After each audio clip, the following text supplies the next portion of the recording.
Om Sadashiva-Samarambham Shankaracharya-Madhyamam Acharya-Paryantam Asmadacharya-Paryantam Vande Guru-Paramparam.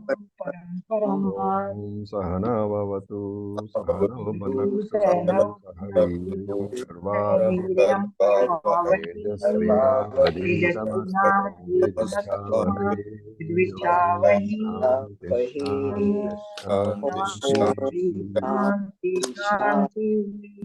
Shanti Shanti That's it. Shanti. Om Namah Shivaya. Om Namah Shivaya. Om Namah Shivaya. So we will continue where we left off. So we are on the 5th verse now. So we will chant. 8th chapter, 5th verse. Shri Bhagavan Uvacha Shri Bhagavan Anta Kale Cha Mameva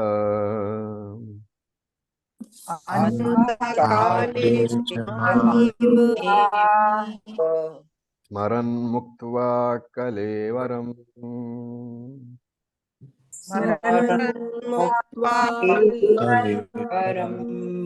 Yaf Prayati Samadbhavam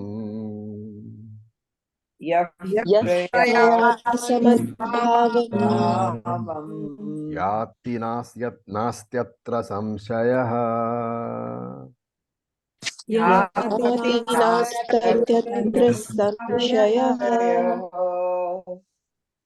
So Arjuna asked 7 questions in the first 2 slokas, and in the next 2 slokas, sloka number 3 and 4, 6 of those questions have been answered. The last question remains.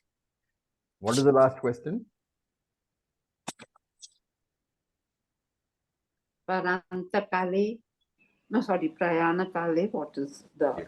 Prayana Kale cha katham geyosmi nyatatma bhivi. How am I supposed to remember you at the time of the death of the physical body? That is the question. And this question is being answered very elaborately by Lord Krishna through the rest of the chapter. From this verse up to the last verse of the chapter is basically the answer to this question. And by way of answering that question, Krishna presents the topic of Easwara Upasana, meditation on Easwara. Easwara is what? Saguna Brahman. So Saguna Brahma Upasana is being mentioned. And as you all know, this Saguna Brahma Upasana is basically a very important part of our spiritual sadhana. You cannot really come to Nirgunam unless you are proficient in Saguna Upasana.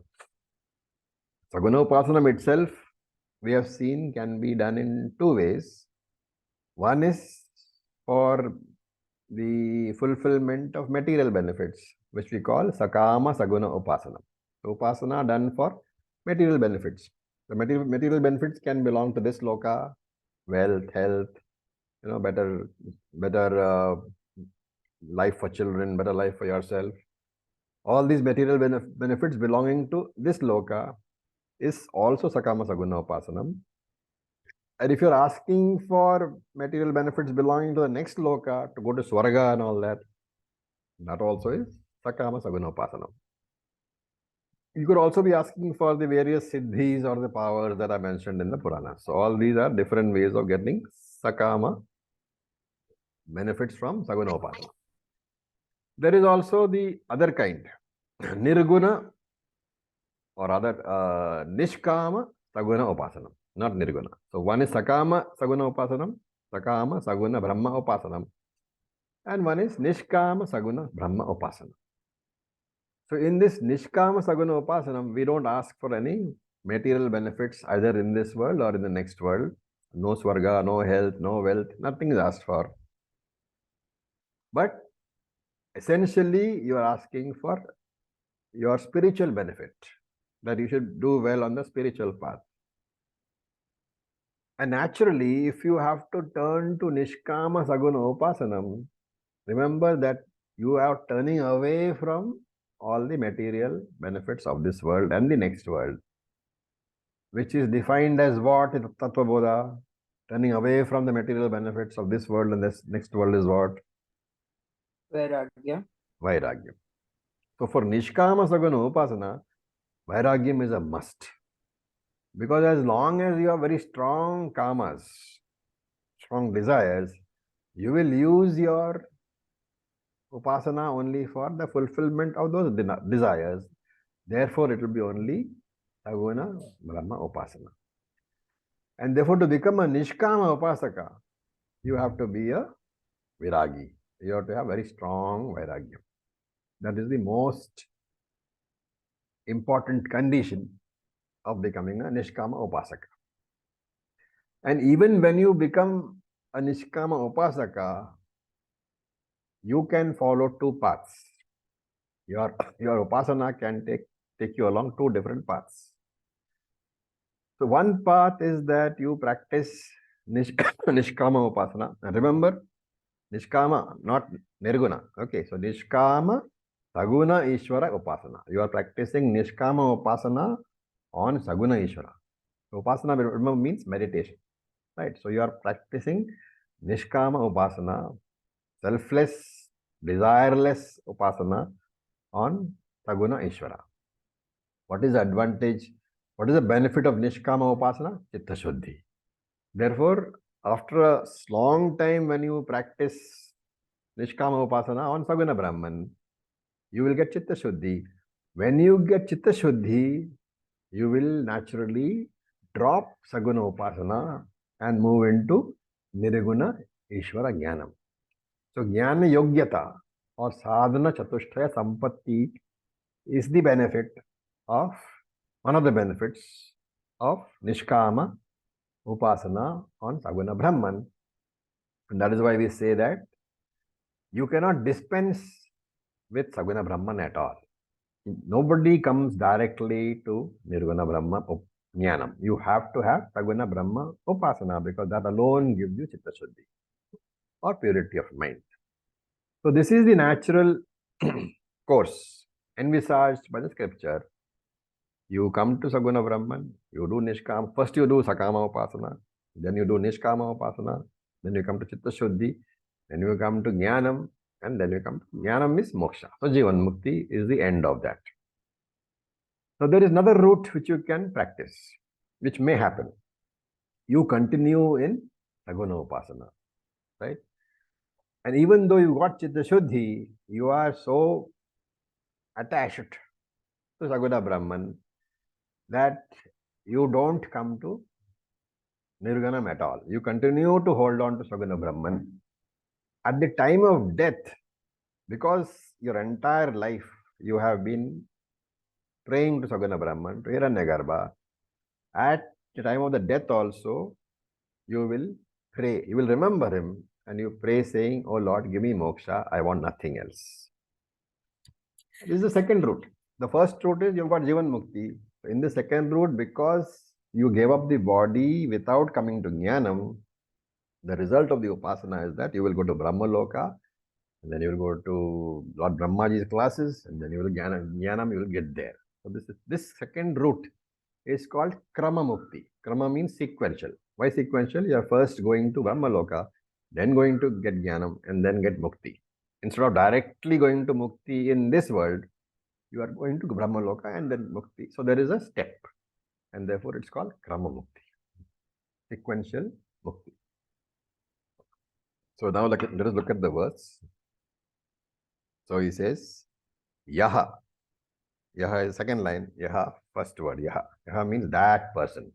Which person? That Nishkama Saguna Upasaka. Which one? The one who spent his whole life in Saguna Brahma Upasana but did not come to Nirguna Brahma Jnanam. Did not come to Vedanta Vichara. He remained as Saguna Ishvara Upasaka. And then Kalevaram Muktva Prayati. Kalevaram is the body, physical body. Muktva drops. Kalevaram Muktva Prayati travels. So that Saguna Nishkama Upasaka, when he drops this body, he travels. So the physical body doesn't travel. It goes back to the 5 elements. And prayati means goes, gachati. What travels?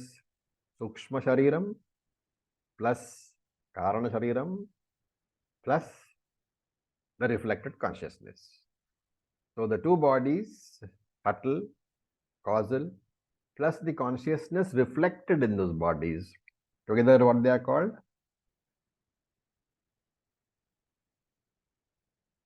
The traveler, what is he called?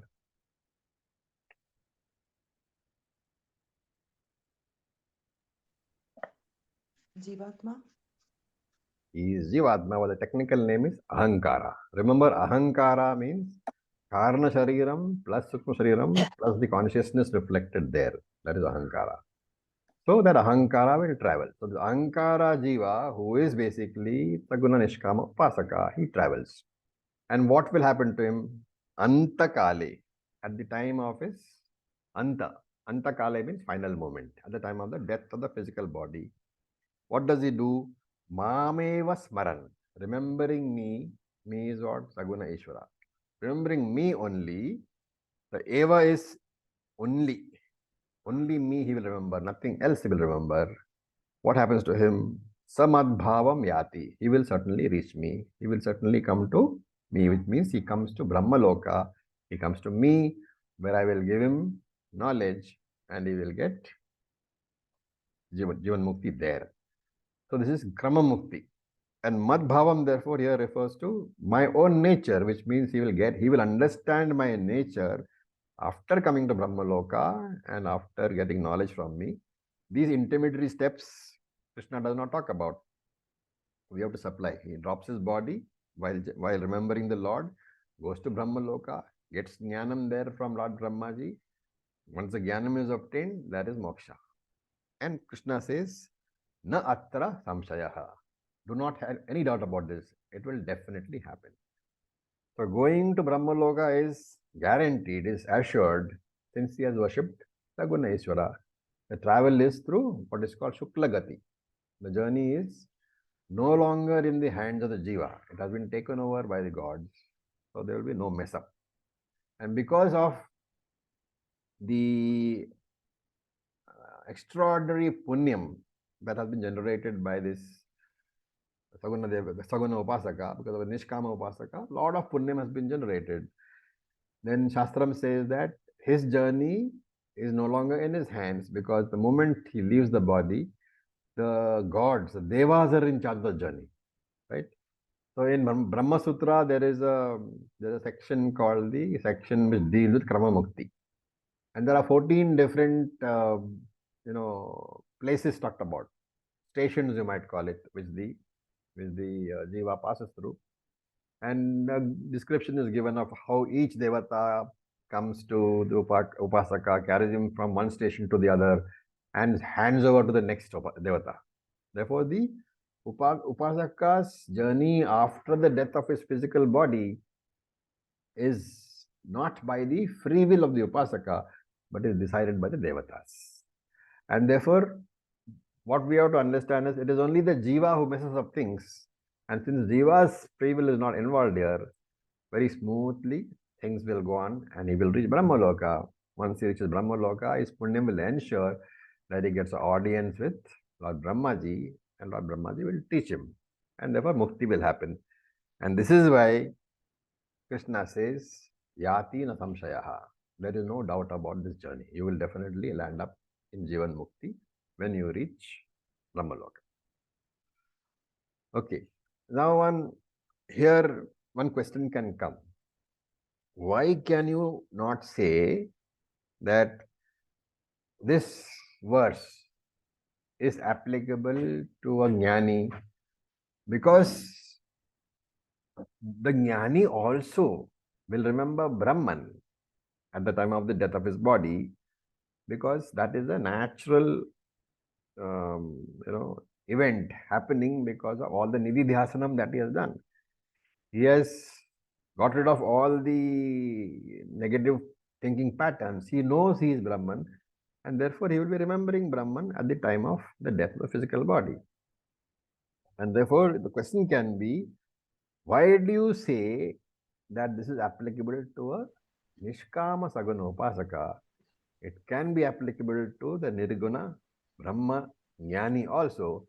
Because simply Krishna is not Krishna saying that on the death of the physical body, the Jnani gets the Videha Mukti. That is also a possible answer. So this is one question which can come up. And really speaking, this sloka can therefore be interpreted both ways. It can be taken as the journey of the Saguna Nishkama Upasaka, or it can be taken in the journey of the Nirguna Jnani. But you look at the context. The context here says Prayati. Prayati means he goes, he takes a journey. And for a Jnani, there is no journey, right? Because there is no Jivatma left on death. The causal body and the subtle body have been destroyed. There is no journey for the Jnani. Because of that context, we have to say that this sloka has to be taken as referring to the Saguna Upasaka, and therefore it means Krama Mukti only. Okay, so that's the meaning here. Then, now we take the next verse, we will chant. Acharya ji. Yeah. So when we say that in that matter cannot be like created or destroyed, but when the jnani drops the body, his sukshma shariram and karana shariram, they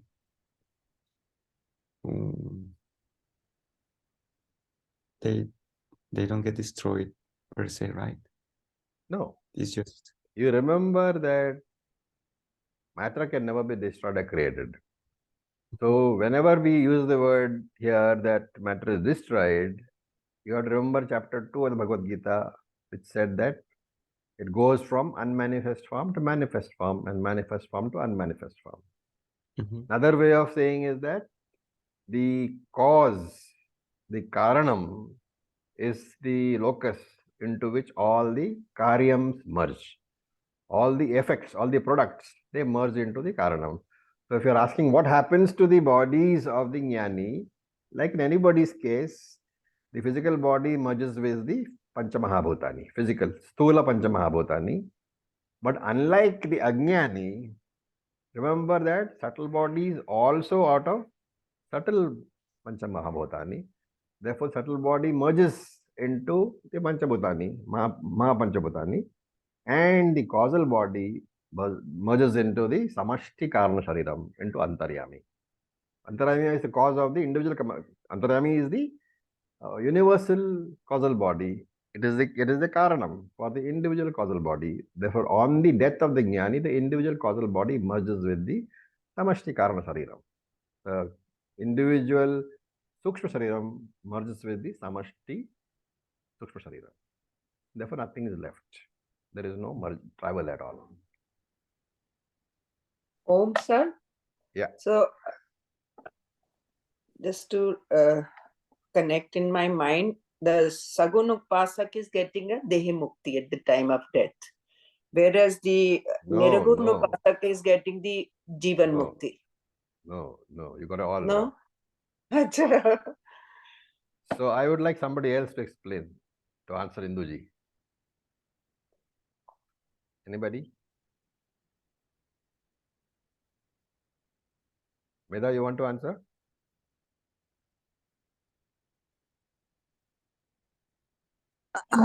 Yeah, so there are two options. So the Saguna Upasaka and Nirguna Upasaka. Nirguna Upasaka gets Jivan Mukti. So in this life itself, he's a Jnani, and so he gets Videha Mukti when his body drops. So there's nothing more involved there. That's the full stop for him.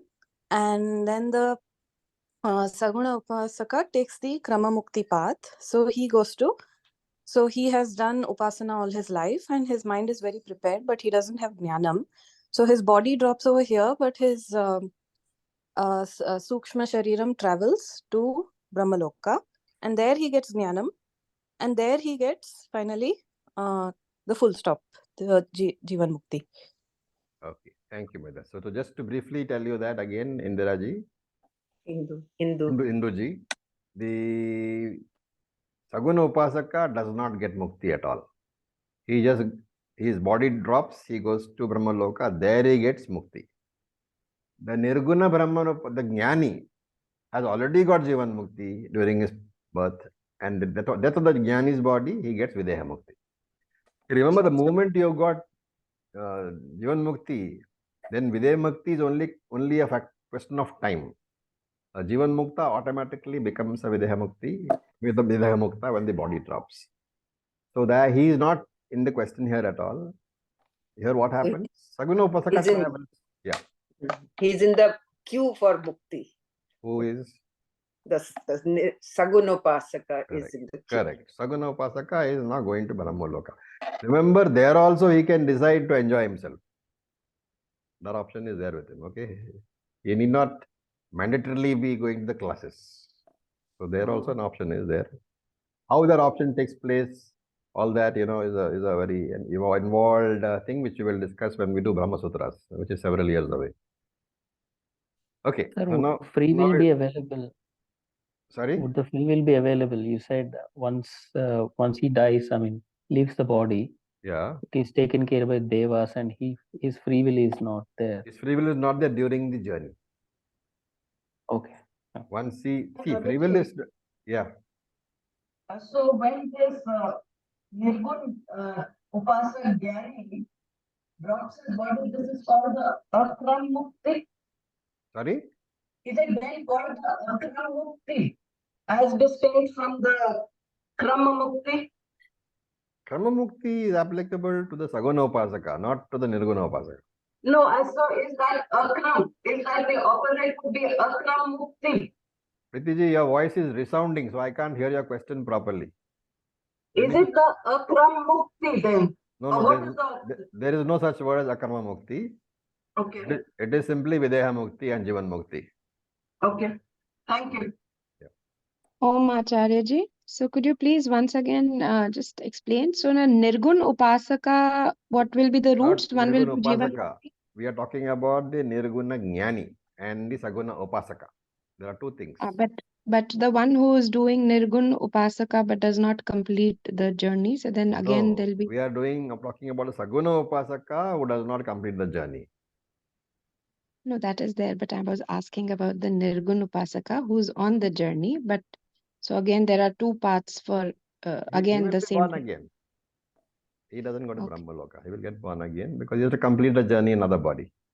All right, thank you. So that we have already seen. Where? Chapter 7 only. Chapter 6. You see that Chapter 6. Sorry. Yes. Okay. Chapter 6. So everything is compartmentalized. Saguna Upasaka who does not complete his journey. Nirguna Upasaka who does not complete his journey. Nirguna Jnani who completes his journey. Okay, so those three categories have different routes. So, sir, the Videha Mukti and Deha Mukti, they are same words or different? There is no such thing called Deha Mukti. Achha, Videha Mukti means Vina Deha Mukti. Mukti without the body. Okay. The other one is Jivan Mukti. Both to that. Right, Jivan Mukti and Videha Mukti. Okay. Thank you, sir. Om sir, I think the little confusion came between Nishkama and Nirguna. So the Saguna Brahma See, Upasaka. Nishkama and Nirguna are two different things. Yeah, that's where the. Yeah, so Nishkama means without any desires. Without any desires, only can you get Chitta Shuddhi. For a Saguna Upasaka, this route is not there. This route is there, but Saguna Nishkama Upasaka. For a Saguna Sakama Upasaka, what is the route? He will get his better life. He'll get a lot of punyam and he'll be born again and enjoy his life. So don't get confused between the words Saguna and Nishkama. Or Saguna, Sakama, Nishguna, Nirguna, Nishkama. There are 4 different words. I hope everybody is clear about the relative effect of how they work. Anybody wants to summarize? The four paths. I think we'll ask Arunaji. Arunaji, would you like to summarize how these four different people work?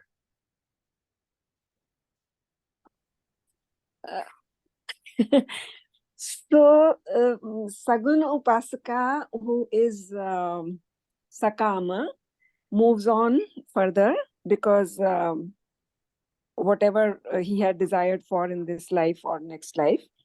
And Saguna Upasaka, who is Nishkam, goes on Kramamukti, who remembers Ishvara at the time of death. Correct. He goes on Kramamukti path and reaches Brahmaloka, and where Brahmaji may give him the Jnana. Okay. Otherwise, he may come back also. Depending on whether he goes to Jnanam or not. Yes. If he doesn't go to Jnanam over there. He can come back, yes. And then we have Nirguna Upasaka, who has not completed the journey, will be move on to the next birth and continue with his Nirguna Upasana. Correct. And with his Jnanam path. And Nirguna Upasaka, who is a Jnani, will achieve Videha Mukti. He already has Jivan Mukti in this life, and he will have Videha Mukti after death. Thank you, Arunaji. Is that clear for everybody? This is the movement of the four different entities. So, Om Acharya, just one clarification. So, a Nirguna Upasaka will always be a Nishkam Upasaka? A Nirguna? Yes, absolutely. Okay. There is no Saguna Nirguna Upasaka. Because Saguna means you need somebody to give you your desires. And Nirguna Brahman cannot do anything for anybody. Right. So, there is no Nirguna Sakam Upasaka. There is no Nirguna Sakama Upasaka. Okay, so we move on. Right. We go to verse number 6. Yam yam vapi smaran bhavam Yam Yam yam vapi smaran bhavam tyajatyante kalevaram tyajatyante kalevaram tam tamai vaiti kaunteya tamai vaiti kaunteya sada tad bhava bhavitaha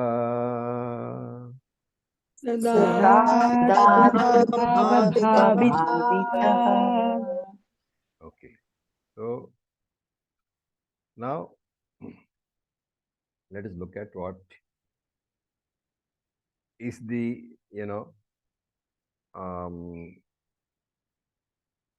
a possible doubt. So Krishna has said, if you remember me after death, and you are a Saguna Upasaka, Saguna Nishkama Upasaka, then all these things will happen to you. You will come to Brahmaloka. Now there is a doubt which is not voiced, right? But you have to assume the doubt. Supposing a person does not remember Ishvara and remember something else. Okay. Now remember, this is not going to be a Saguna Brahma Upasaka who has done Saguna Brahma Upasana throughout his life. If for a person who has been remembering Saguna Brahman in Upasana throughout his life, when the body dies because of the sheer force of habit, he will remember only Saguna Brahman.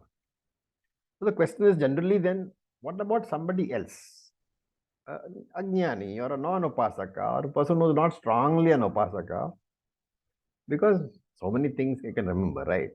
So supposing a person does not remember Ishvara and remembers something else, what will happen to that person on death? So Krishna is addressing this question. He is saying the next janma of a person will depend upon the memory that you have at the time of the death. Who is it that you are going to remember? So your future condition, your future birth is decided by your last thought. And this is the important lesson that Krishna is giving here. So he says, Ante Kalevaram Tiyati. When at the end of his prarabdha, Kalevaram Tyajati, he discards the body. So ante means what? Shankara defines. Sthula, Sukshma, Sharira, Viyogaha. Very beautiful definition of Maranam. You can understand? Sthula, Sukshma, Sharira, Viyogaha. That is the definition of Antaha. Antaha means Maranam. Maranam means Viyogaha, the separation of the Sukshma Shariram from the Sthula Shariram. So that is, we know that, right? But this is a definition given by Shankara just to remind us. And when that happens, at the time of the Viyogam, at the time of the separation, Yam Yam Bhavam Smaran. Remembering various things in your mind, various objects in your mind.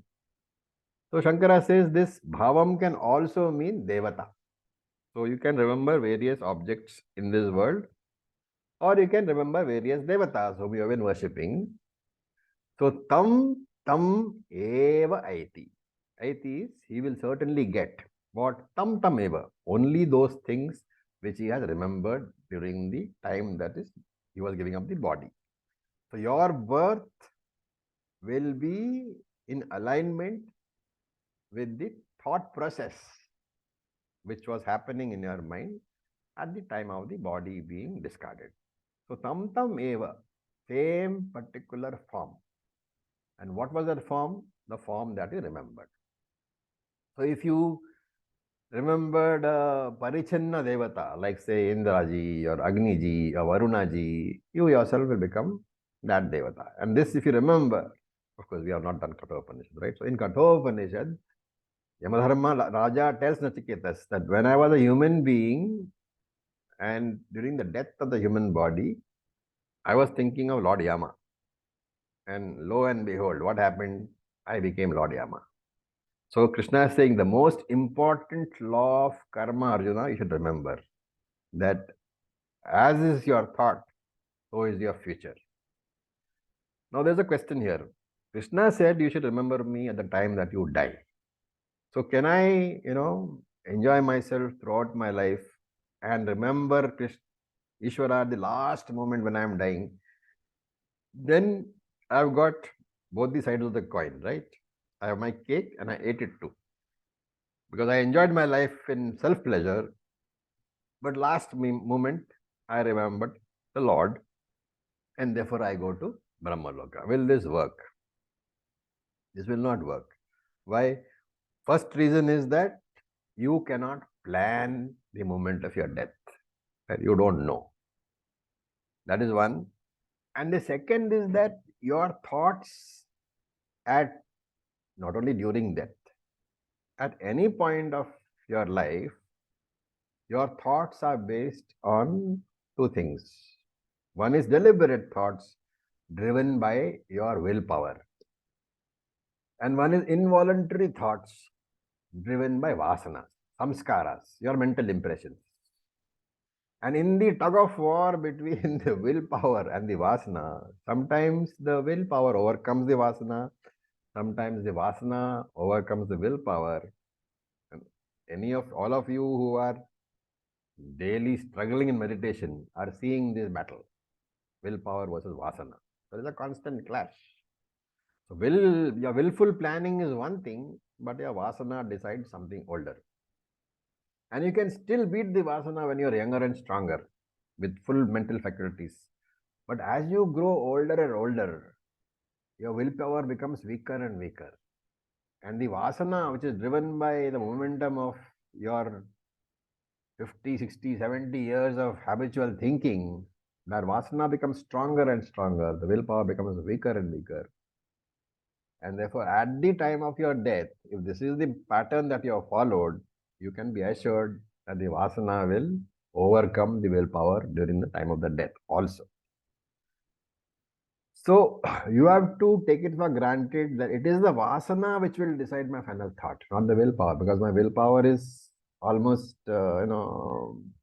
completely destroyed by the time that you die. And what will therefore decide the last thought? It will be the vasana.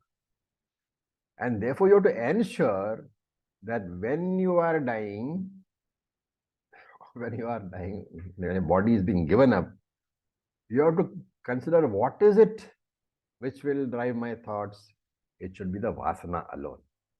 And if the vasana has to drive your thoughts, the preparations to start, you should have that particular vasana, right? If Ishvara has to be remembered at the time of death of the physical body, then the entire life should be spent in building up that Ishvara vasana. That training should start right now. Every moment of your life from this moment onwards should be with the awareness of Ishvara. So, in fact, you should be aware that whatever is the vasana which you have built up, that will dictate your last thought. And for that matter, you can actually say that every day of your life, therefore, should be towards that awareness, Ishvara awareness. Ishvara vasana should be built up. Every day of your life should be a rehearsal for the death of your physical body. If you can do that every day, remembering Ishvara, doing upasana, then sada tad bhava bhavitaha. Bhavitaha here means saturated with. With what? Tad bhavaha. Tad bhava is what? That Ishvara thought, Ishvara chinta. So tad sada, always, tad bhava, Ishvara thought, bhavitaha should be there in your mind. And constant practice, make your subconscious into Ishvara subconscious. Every thought in your mind should be committed to Ishvara only. When that happens, when the body is given up, your willpower is no longer functional, but your vasana will ensure that the last thought is of Ishvara alone. A very, very important verse. I hope you have understood. Any questions?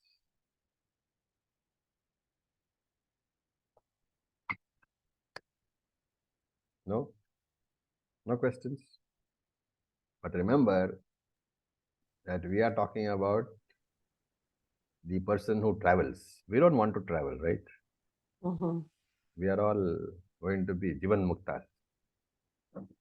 So we can generally smile and say, okay, fine, I'm not going to bother because anyway I'm going to be Jivan Mukta. Sir, can I ask a question about the previous verse? Yes, please do. So when we were talking about Nirguna Upasaka, then one is that he will get Jivan Mukti, and Videha Mukti is only a matter of time. No, we have to be very careful when we analyze this. Nirguna Upasaka can get Jivan Mukti. If he doesn't get, as Krishna said in the 6th previous chapter, one, he will be reborn. So that he will be, in that case, we refer to him as Yoga Bhrashta. Yoga Bhrashta. So that's what I just wanted to connect with that word. Yeah. Thank you. Okay. Right. Any questions? Acharya, I was just wondering about Svecha. Only a human being has Svecha, free will.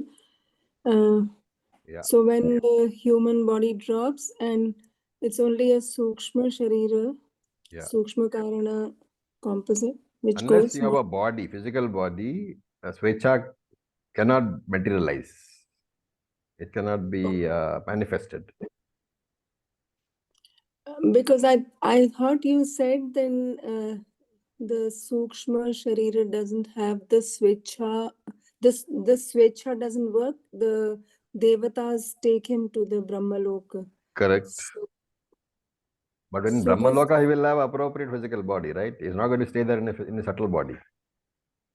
For any transaction, if he has to go and sit and study, that's a transaction. For any transaction, you need a physical body. So you'll get a physical body in Brahmaloka, appropriate physical body. Through that physical body, exercises his willpower. But then he will not have Svecha. He will have physical body. The moment you get a physical body, you will have Svecha. But does it mean that Devatas have Svecha? See, there's a very fine line over there. Shastra says both things.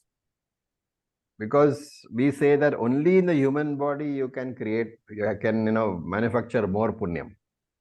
So you have to consider this as a physical body in Brahmaloka is a physical body which is incapable of giving you the opportunity to get more punyam. But you have a limited willpower, which can exercise, which can you can exercise to choose to go to Jnanam or to choose to enjoy. See, in Brahma Sutra, there's another very detailed discussion about this, where they say that that also is pre-decided by certain factors, so that we are not getting to right now. Okay. Effectively, there will be no Svecha.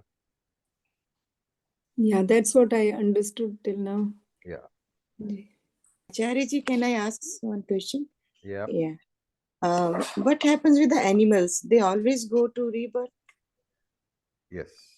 Because they have not, they cannot choose to come to Vedanta class, no? So only when they get human birth, they will achieve moksha. Only when they get human birth, they have the opportunity to come to moksha. Okay. Thank you. Namaste, Acharya ji.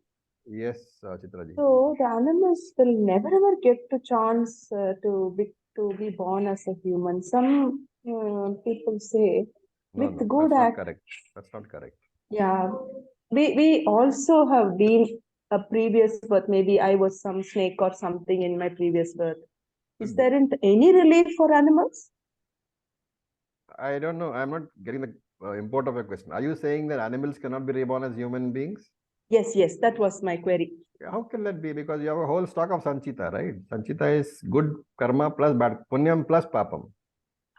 So when the particular prarabdha which you have for your particular birth is predominantly papam, then you have an animal body or a tree body or a bacteria body or whatever. When it is predominantly punyam, then you have a devata shariram. When it is roughly a mixture of equal punyam and equal papam, then you have human body. And in that human body, sorry. Please go ahead. I think I made a mistake. There are some stories, Puranic stories, where this person was born as a snake in the previous birth. Now, because of his good karma, he's turned out to be a king. So I'm just wondering how it has happened. That doesn't mean that the karma was generated during the snake birth. Oh, he would have had multiple other births. Thousands of births. You're anadi, right? Jiva is anadi. Okay. Not thousand, millions. Okay. So remember that to understand Vedanta, the one primary thing you have to understand is life is a cycle. There is no first birth. So in the same case, as human beings, if we procure bad karma, then we may be born as another animal also, isn't it? Of course, you could be born. Okay. But there are certain warranties, as they call it, by Lord Krishna, saying if you have stepped onto the spiritual path, then he himself will ensure that you will get a human birth. Agreed. That's what I wanted to know, since we are now at least making an effort to be in the class, at least. I think you're all Feel safe. happy for ourselves. You'll either get moksha or you'll be born a human being. You'll definitely not born as a scorpion or snake or whatever. So you should be happy. Good news for all of us. I know. All right. So let's do one more verse. So verse number 7, we will chant. Tasmat sarveshu kaleshu सर्वेषु कालेषु मामनुस्मर युध्य च मामनुस्मरयुध्य च मय्यार्पितमनो बुद्धिः मनोबुद्धिः मामे वैश्यस्य संशयः मामे वैश्यस्य संशयः. I'll just mute you all again. I'll request you to ensure that you don't unmute yourself by mistake. Okay. So he says, Sarveshu Kaleshu, all the times of your life. Sarveshu Kaleshu, Mam Anusmaraha. Remember me. Now, Shankara says, why does Krishna say Anusmaraha? Because simply says Smaran, right? Smaran means remember. So why does Krishna say Anusmaraha? Because if he wants you to remember me, to remember him, he could simply have told Arjuna, Arjuna, remember me, remember the Lord. So he says, Anusmaraha is a particular word. What does the word Anu mean?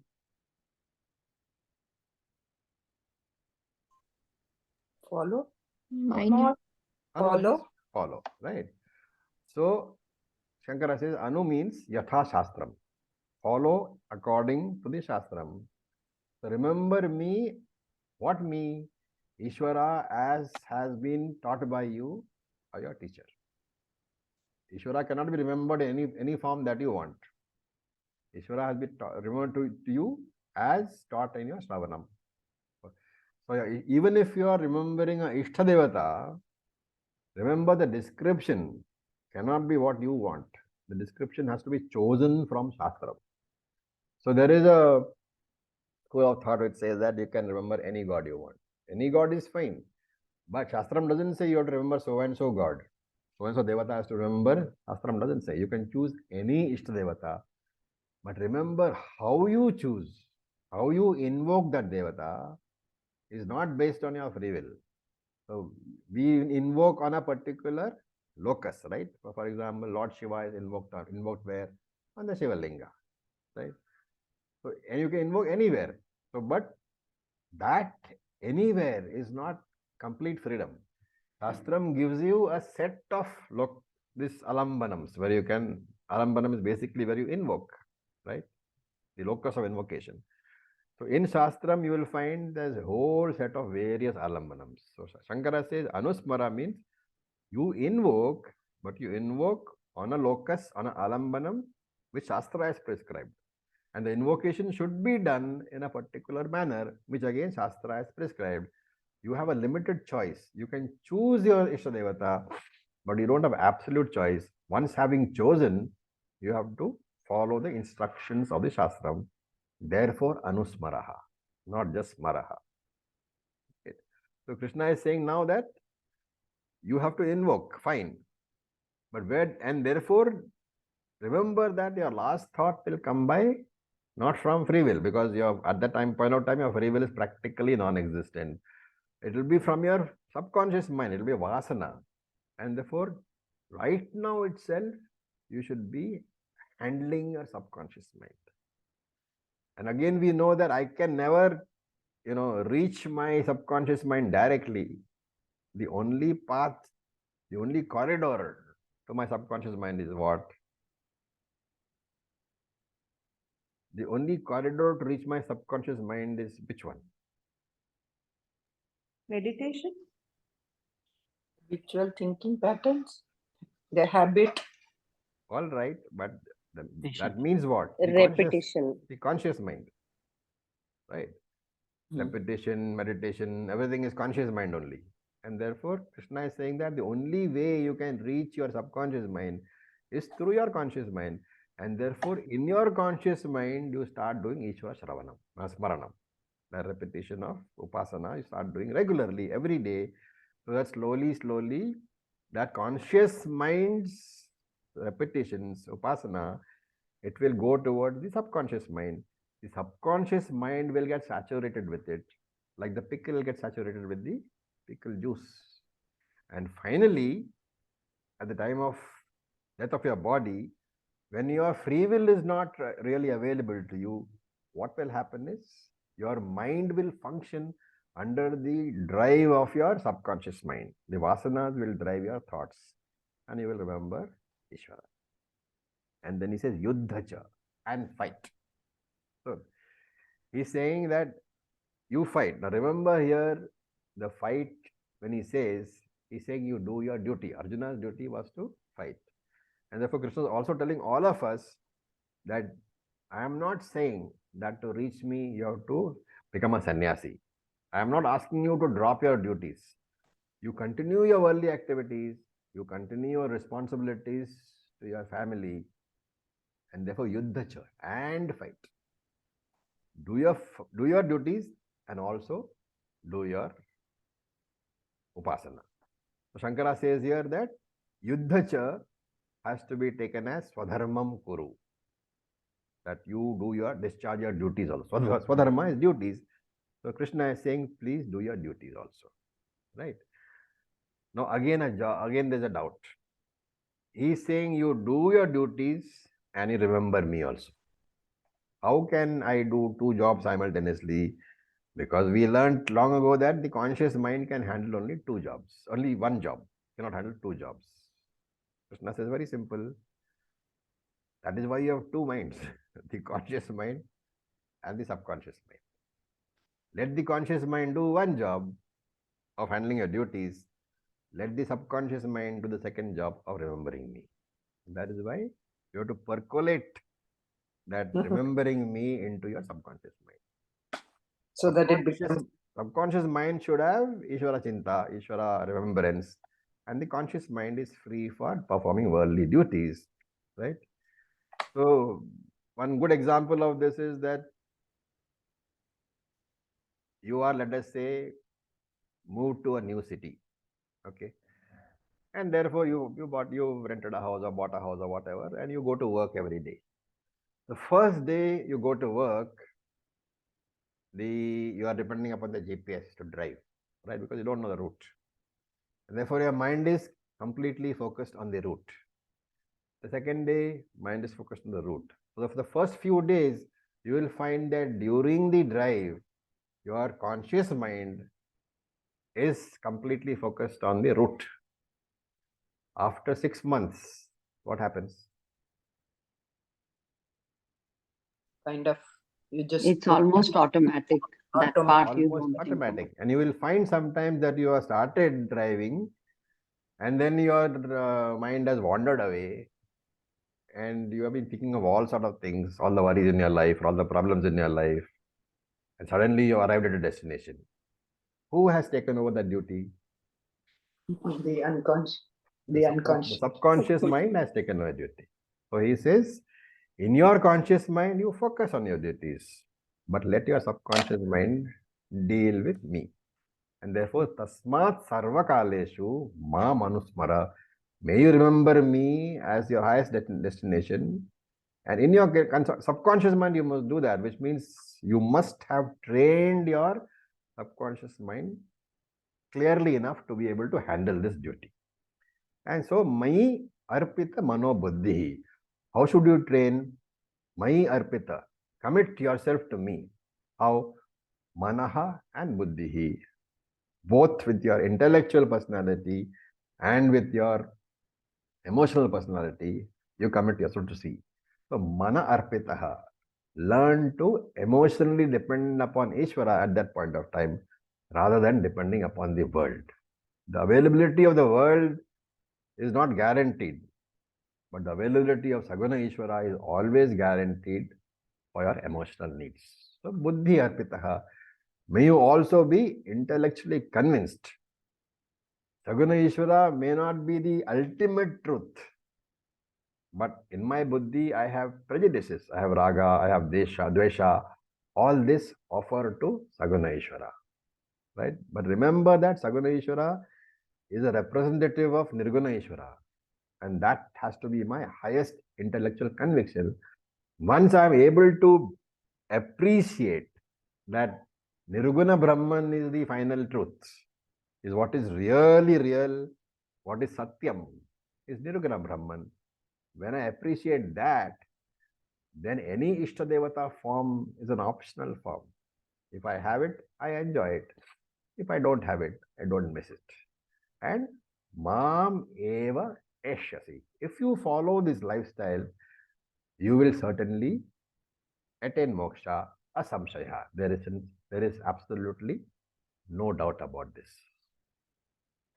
So while concluding, we should say there are three possible reasons why I will not get moksha, right? What is it? Avarana Shakti. Avarana Shakti has hidden the fact from me that I am already free, that I am already Brahman. That fact is hidden from me. What I need is Jnanam, just to recognize that I am not Baddhaha, I am not bound, I am Brahman. The recognition of the fact that I am Brahman is moksha. That is how Avarna Shakti is attacked. Then there are lower levels of impurities, Mala. All the negative thinking patterns, negative thoughts, impurities gathered in all my births. And to neutralize this, Nitya Karma or Karma Yoga is the only way. And there is Vikshepa Shakti, the wandering tendency of my mind. Without a focused, composed mind, proper inquiry is not possible. So Upasana is the key for this. As Mala decreases, remember, Vikshepa also decreases. So Karma Yoga brings down Vikshepa a little bit, and Upasana brings it down much more. Right? We should, of course, note all this discussion is not relevant for us. Why? Because we are presuming that we are all in the binary format. All this discussion is relevant only for a person in the triangular format. Right? Okay. Now, sub-commentators pick up this Yuddhacha, Mam Anusmara and Yuddhacha, and say that in this sloka, we are talking about the combination of Upasana and Karma. Right? So Krishna is prescribing Karma as well as Upasana as a combination. And the commentators ask, why take it as Upasana and Karma combination? Why not take that Upasana as Nididhyasanam? Therefore, you should take this Ma Manusmara Yuddhacha. Ma Manusmara is Nididhyasanam. Yuddhacha is Karma. Therefore, Krishna is it not Krishna saying that you can do Nididhyasanam, but you have to combine it with Karma? And what is the answer to that? It cannot be taken as Nididhyasanam and Karma, because Nididhyasanam is a different category altogether. As we saw, Karma is a different category, right? Nididhyasanam depends upon the Jnanendriyas. Karma depends upon free will. Nididhyasanam, the free will is not operational. But Upasana is Karma, it is Manasika Karma, and Karma is Kaika Karma. Since both Upasana and Karma come under Karma category, the combination is possible. But since Nididhyasanam comes under Akarma, there is no willpower involved, Samuchaya is not possible.